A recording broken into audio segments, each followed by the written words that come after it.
Right. Hey, bricks and mortar retailers, retail business owners tribe. Welcome to this week's training.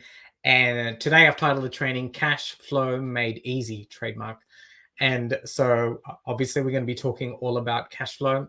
This is one of the biggest struggles that we need to contend with as bricks and mortar retailers, especially when we're going from 7 figures to 8 figures. Actually, it's actually part of the whole journey of being a business owner in general. It's not only us retailers that go through this specifically because of our inventory issues, but all businesses go through this. Even the large businesses, they run through the same struggles.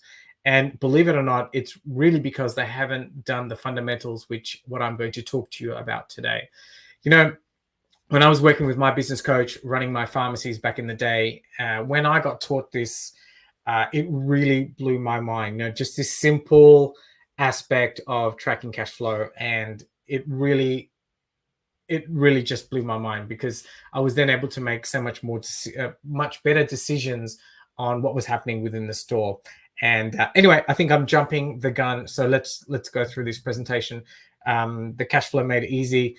As always, there is a copy of the worksheet. And if you want a copy of the worksheet, just pop the word worksheet in the comment section below, and we will make sure that we get it out. That will, get it to you. So the biggest frustrations that we have while we are trying to grow our bricks and mortar store, right, like I mentioned, is really we have a lack of clarity and visibility into what's happening under the hood of our business. And I spoke about this a month ago or 8 weeks ago, and that's basically your cash flow. It's very hard to figure out why you're running out of cash and why the amount of cash in your bank account is fluctuating, and how all of a sudden, when it comes to paying bills, meeting expenses, even paying yourself, you're like, what is going on? Where is all the cash in my bank account? And ultimately, that's what we call a cash flow crunch.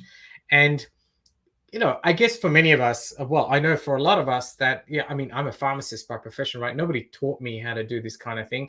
Even my accountants very seldomly talk to me about how to prepare a cash flow statement. And there is an accounting cash flow statement, but what I'm talking about is making sure that we have visibility of the cash within our business so that we can make decisions from it, which is slightly different from a cash flow accounting statement that you might get through your accountant, which is still very important. And hopefully you're looking, hopefully you're looking at that. So what you want ideally is you want to make sure that you've got clarity of the numbers in your business. You want cash flow and clarity. You want to make sure that you've got stable, predictable numbers happening in the fact that you can understand them. And you want to make sure that you can forecast your cash flow, which is another game changer, right? Because forecasting cash flow for any business, basically it means like, okay, what happens if I want to buy more stock, or what happens if I get another loan, or what happens if I want to do something, or even hopefully you're up to the stage and we want to get you to the stage where I want to take out another 30K from my business in 3 months. How does that affect the future performance of the business? So you want to be able to do all of these fun things when you're running your business. And this ultimately leads to financial stability. And when you've got financial stability, you can then start to exponentially grow your business, okay? Because then you've got your cash flow under control, you're focusing on profitability, and your business is humming like a well-oiled machine. So what are the steps that you need to take? Right, so first thing, you need to have some sort of recording system. And I'm jumping the gun again. Let me change the slide. So we need to be able to record it. So you need to have some very simple system. So if you're a client of mine, I'll give you a spreadsheet, which is the simplest way I recommend. You have it on Google Sheets. You can use a book, but I wouldn't encourage you to do that. But, Google Sheets, we're in 2024, so we can use something like that.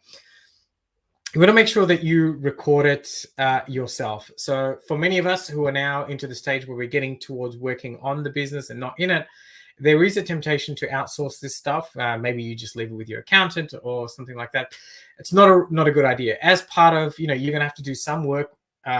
This is part of working on the business. You're going to have to do some of it. And this is one of the most critical bits that you need to stay on top of, which is tracking your cash flow. So it's very, very simple. And once you've got a system for it, you can just follow and execute the system. So that's just me saying you need to be able to record your cash flow. You need to make sure that it's nice and simple, because if this is a habit that we're going to be getting into every week, and it's going to be something that we want to be doing regularly. And I'm all about time and freedom, right? Because I don't want to spend my time goofing around running crazy reports and doing all sorts of unnecessary shit. So you want to make sure that you have this process. You want to create a process so that it is nice and simple. Also, you want to make sure that it's accessible. Now, I'm not saying that while you're on your beach or while you're on vacation, you want to be able to access it in the cloud, although that might be a good idea, but you just want to have it somewhere where it's really easy for you to get. That's why I recommend Google Sheets or Excel or Microsoft, whatever. Just keep it in the cloud if you're an Apple user, whatever it is you're doing. So make sure that it's accessible, Google Sheets or Excel, like I've spoken about.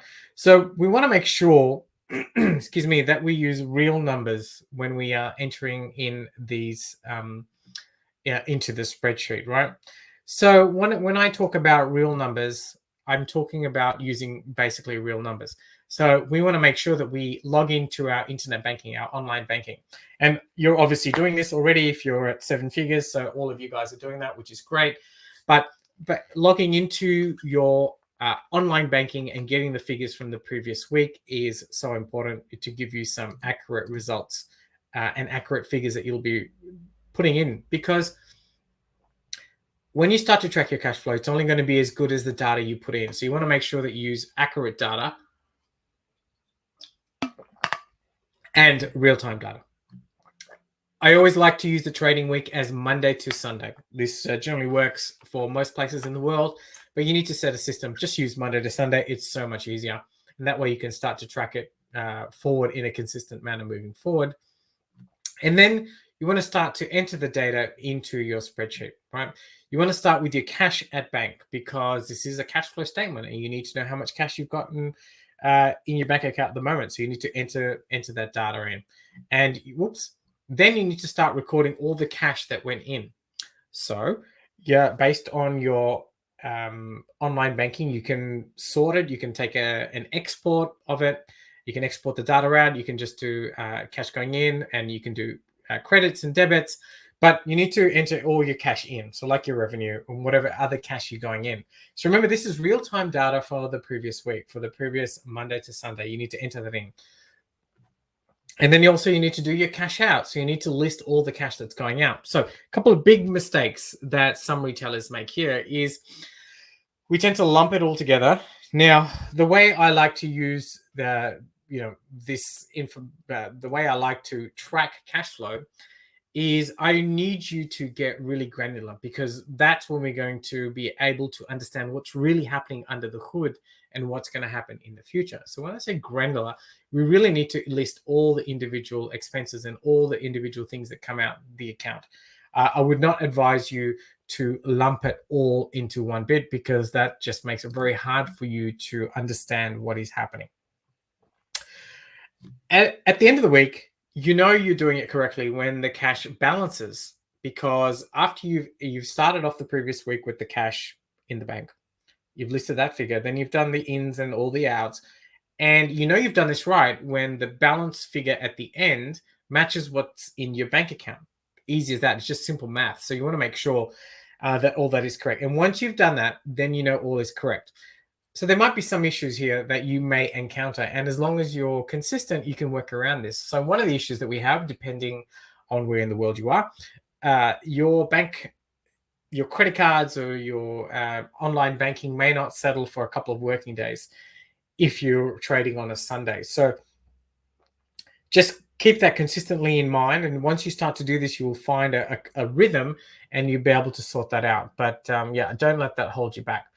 And then we just need to make sure that we repeat this. And I want you to do it weekly. So weekly is so important, especially for us retailers, because there are so many fluxes, ebbs and flows of what's happening within our stores. And when you're first starting to do this, and always, really important that you track it weekly. So I always recommend for my clients to do this on a Monday morning. You can do it on a Sunday night, but yeah, Monday morning, that allows you to take into consideration settlement of a Sunday's trading if you're open on a Sunday. So we want to make sure that we do this weekly. You want to be really, really consistent with this. This is so fundamental to running your store, so fundamental to growing your business, that if you don't have this thing sorted and you're not doing it consistently, this will all fall apart on you and you'll just be wasting your time. And we need to make sure that you start tracking consistently for 12 weeks. So 12 weeks, yeah, I just pulled it out of my bottom. No, I didn't. So 12 weeks is really good. 12 weeks, 3 months gives you a really good time period into understanding what is happening under the hood of your business. So, by the time you've got income coming in and income going expenses going out, you can start to see some trends. You start to put together some categories and you know what's happening within the business. So 12 weeks is really good. And so you can start to really, really understand what's going on. And then from there, of course, yeah, actually, good point. Make sure you do it yourself. Nothing that I would outsource to anybody as yet. I've spoken about that already. After we've done 12 weeks, we can then start to project it out. So what does that mean? Basically, we can start to forecast it out. And, if you're a client of mine, on the spreadsheet that I give you, we've got that all laid out for you. But that gives you some really, really good optics, because then you can, with a certain degree of confidence, you can sort of predict what's going to happen the next 12 weeks and gives you really good vision in what's happening in the future. And this allows you to pull the levers that I was talking about. For instance, if you want to invest in a particular piece of equipment or you want to buy some stock, and okay, what happens if for the month of June, just saying I spend an extra 5K on stock, how does that affect my cash flow in the next month? Will I be able to pay the bill in the next month, at the end of next month? So all those kind of fun things you can do. If I take out a loan, or what I really love is if I want to take out some more money, how does that from the business? How does that impact the business later on? Will the business just fall apart because there's no cash in there? Ultimately, it allows you to make some really intelligent decisions into what you're going to be doing and what can be done within your store. So this is my cash flow statement method. That's a really good summary on there. Like I said, this is there for you. And if you want a copy of the recording. But so there you go. That's my little presentation there on cash flow made easy. As mentioned, if you want a copy of this, just make sure you pop the word worksheet below. And if you want some help with this stuff, if you're a 7-figure bricks and mortar retail business owner and you're looking to grow your business so that you can create more time and freedom, reach out to me. I can help you do that, and we can take your store and to the next stage. And more importantly, I'm really all about creating more time and freedom, so we can take your personal space and amplify that so you can have the life that you want. So until next time, much love, and we shall speak soon. Bye.